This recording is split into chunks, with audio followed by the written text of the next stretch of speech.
새만금 기본계획 변경으로 이제 새만금의 모든 개발 속도가 굉장히 빨라집니다. 자, 가장 먼저 눈에 띄는 이 새만금 개발은요. 자, 2023년이죠. 이 부안 바로 앞쪽에 열리는 세계 잼버리 대회입니다. 자, 인구 5만 명 전 세계 청소년들과 관계자들이 이곳 부안 바로 앞에 모여가지고 2주 동안 행사를 치르게 됩니다. 여기는 야영을 하는 행사이기 때문에 뭐 건물이 많이 올라가고 그런 행사가 아닙니다. 자, 그 잼버리 대회 이후부터는 본격적으로 이곳 삼권역 부안 앞쪽에요. 테마파크도 생기고 골프장도 생기고 뭐 카지노 복합 리조트도 이야기가 나오고 있고요. 뭐 여러 가지 랜드마크로 관광 휴양지로 주거용지로 바로 이 삼권역이 개발이 됩니다. 바로 부안 앞쪽이죠.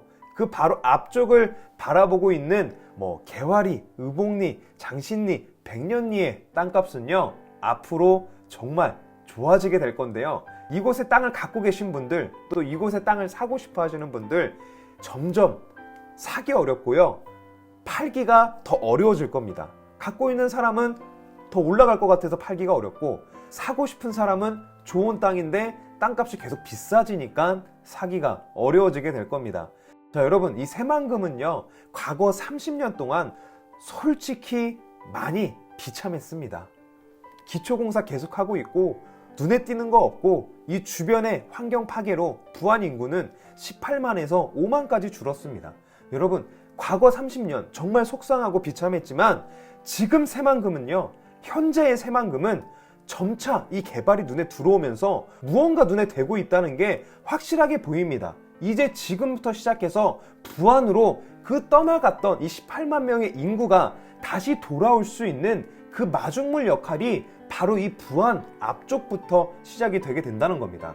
자, 이 새만금의 미래, 기본계획 변경으로요, 우리가 상상하는 그 이상의 이 세계적인 산업과 뭐 4차 산업과 신재생 에너지와 관광과 휴양과 최첨단 스마트 시티까지 복합적으로 이루어지는 대한민국의 자랑이자 이 세계를 대표할 수 있는 도시가 이 새만금에 생긴다는 겁니다. 자, 그런 곳이 바로 이 부안 앞에 생긴다는 거죠. 여러분, 지금 투자하시는 분들은요, 20, 30% 눈에 보일 때 투자를 하는 겁니다. 지금 움직이시는 분들은 조금 더 빠른 거예요. 남들보다 조금 더 빠르다는 겁니다. 그렇기 때문에 더 큰 수익을 낼 수 있습니다.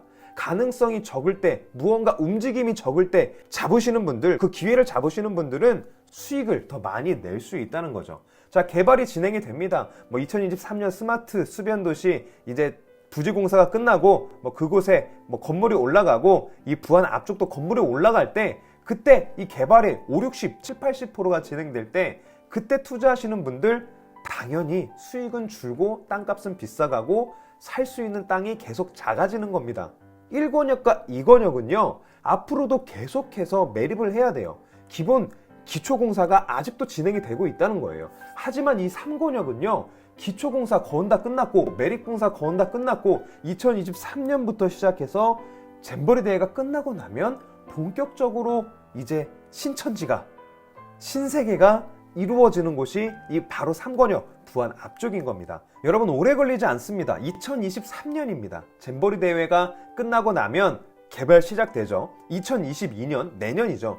대선 주자들이 이 새만금에 계속해서 더 좋은 공약 내세우고 이 새만금을 더욱더 발전시키기 위해 계속해서 새만금에 대해서 이야기를 하면 할수록 부안의 땅값은 우리가 상상하는 이상의 수준으로 상승을 하게 될 겁니다. 2022년 대선, 2023년 뭐 남북이축이나 동서이축 개통되죠. 잼버리 대회 시작되죠. 2024년도 스마트 수변도시 부지공사가 끝나고 이제 본격적으로 분양을 하던 개발이 시작이 될 겁니다. 앞으로 이곳은 2, 3년, 3, 4년 안에 우리가 생각하는 것보다 더 빠르게 진행될 수 있다는 겁니다. 많은 분들이 이 새만금 와서 보시기 전에는요, 우리 세대 때는 안 된다, 우리 나중 세대, 우리 뭐 자식들이나 손자 때 될 거다 라고 이야기를 하시지만, 실질적으로 이 새만금을 직접 와서 보시고요, 개발되는 걸 보시면요, 하나같이 말씀하시는 것, 제가 다시 여쭤봅니다.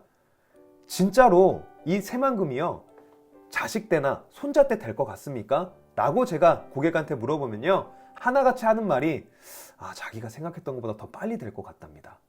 그 정도로 이 새만금은요, 안 와본 사람은 모르지만 한번 와본 사람은 엄청나게 빠르게 개발이 되고 있다는 것을 충분히 알 수 있다는 거죠.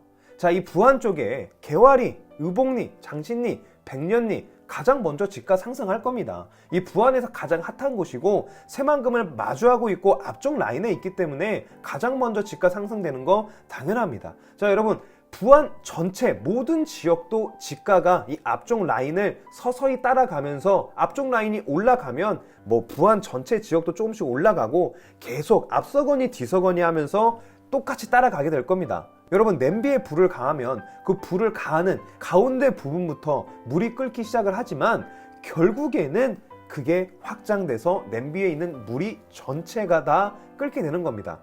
자, 부동산은 항상 이런 패턴을 반복하게 됩니다. 여러분, 서울만 보더라도 강남부터 시작해서 강북으로 번지고요. 뭐 김포, 파주, 용인, 남양주까지 아파트 값이 오르기 시작을 합니다. 핵심 지역이 오르고 나면 그 핵심 지역의 아파트, 부동산이 그대로 남아 있습니까? 아닙니다. 수요는 계속 늘어나기 때문에 점점 그게 팽창하면서 외곽까지 간다는 겁니다. 여러분, 부안도 동일합니다. 부안의 강남이라고 할 수 있는 개화리, 의복리, 장신리, 백년리 라인부터 올라가고요. 거기 수요는 계속 사고 싶은데 땅이 없어요. 그러면 계속 뒤쪽 라인까지 오게 된다는 겁니다. 자, 여러분, 부안은 앞으로 전체가 다 상승한다. 하지만 메인은 앞쪽 라인이다. 내가 투자 스타일이 저평가될 걸 좀 찾는다 라고 하면 부안 어디든지 땅을 사놓는 거는 뭐 교통망이 좋고 입지적으로 좋다면 부안 어디든 땅값이 오른다는 거 여러분 큰 틀에서 한번 다시 생각을 해보셨으면 좋겠습니다. 자, 2월 22일 날에요. 하서면 석상리에 경매건이 하나가 나왔었습니다. 120평 정도 되는 계획관리 지역인데 여러분, 이 땅에요 정우까지 와서 입찰에 참여한 사람이 54명이나 됩니다. 자, 경매 감정가가 1667만 원인데 낙찰받은 가격이 4777만 원입니다. 54명이 참가해서 2.8배, 286%가 높은 가격에 낙찰이 됐다는 거예요. 여러분, 놀랍지 않습니까? 여기 서울 아닙니다. 여기 경기권 아닙니다. 근데요, 54명이나 와서 부안의 땅을 사기 위해서 서울, 인천, 청주, 경남, 구미, 광주, 화성, 전주, 남양주, 세종, 군산 전 각지에서 이 하나의 땅을 사기 위해서 54명이 왔다는 거예요. 새벽 5시, 6시, 7시에 출발을 해서 정읍까지 오셨겠죠. 여러분, 이 부안이 지금 이렇게 흘러갑니다. 많은 분들이요, 이 부안을 무시하고 이 새만금을 무시하지만요, 아는 사람은 이곳이 앞으로 어떤 비전이 있고 얼마나 앞으로 가치가 있는지를 알기 때문에 감정가보다 2.8배 높은 가격을 써서 낙찰을 받았다는 거예요. 54명이나 와서. 여러분, 부안이 이런 곳입니다. 여러분들이요, 지금 전문가들도 이렇게 움직이고 있고 많은 관심 갖고 있는 사람도 움직이고 있는데 이거 부안의 땅이 앞으로 그냥 가만히 있겠습니까? 여러분, 우리가 상상하는 그 이상으로 앞으로 부안의 땅값은 계속해서 상승을 하게 될 겁니다. 이 영상 보시는 모든 분들 동일한 하나의 목표가 있습니다. 부안의 땅을 사서 수익을 내고 싶은 거, 그게 동일한 목표일 텐데 여러분, 이 시기를 놓치시면요 3년 후, 5년 후, 10년 후에요 분명히 이야기하실 겁니다. 새만금에 그때 이 부안에 땅 살 기회가 충분히 나한테 있었는데 내가 그때 샀으면 돈을 벌을 수 있었을 텐데 내가 그때 왜 못 샀을까? 이 이야기를요 또다시 반복하게 되실 겁니다.